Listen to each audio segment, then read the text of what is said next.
भैया नमस्कार।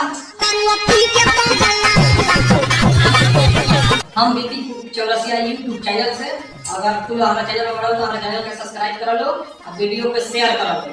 और हम कभी भी अपना यूट्यूब चैनल पर अश्लील वीडियो ना ले आने, हमेशा पारिवारिक वीडियो ले आने, जौन की तुम लोग पूरा फैमिली के साथ बैठ के देख सकता कर लो और हमारा वीडियो में कुछ भी अश्लील ना होला।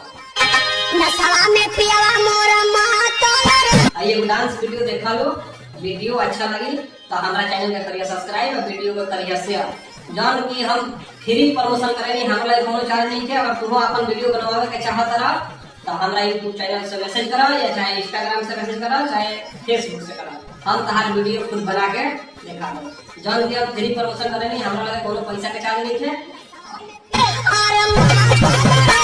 और ऐसे ही डांस वीडियो देखते रह लो और देख लो। लॉन्ग वीडियो लेके आवे लगी, पहले शॉर्ट वीडियो बहुत बनैले बनी और हम लॉन्ग वीडियो लेके आवत नहीं। वीडियो देख लो, एंजॉय लो। और हमेशा हम पारिवारिक वीडियो ले आनी यूट्यूब चैनल पर, कभी भी अश्लील वीडियो हम ना ले।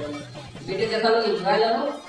ऐसे ही हम पारिवारिक वीडियो लेनी, वीडियो देख लो और एंजॉय लो। जब तक खातिर नमस्कार, फिर मिले अगला वीडियो में कुछ नए वीडियो के साथ। नमस्कार, वीडियो को लाइक और शेयर। भैया नमस्कार। हम बीपी चौरसिया यूट्यूब चैनल से, अगर तुम हमारा चैनल में बड़ा हो तो हमारा चैनल को सब्सक्राइब कर लो और वीडियो को शेयर कर लो।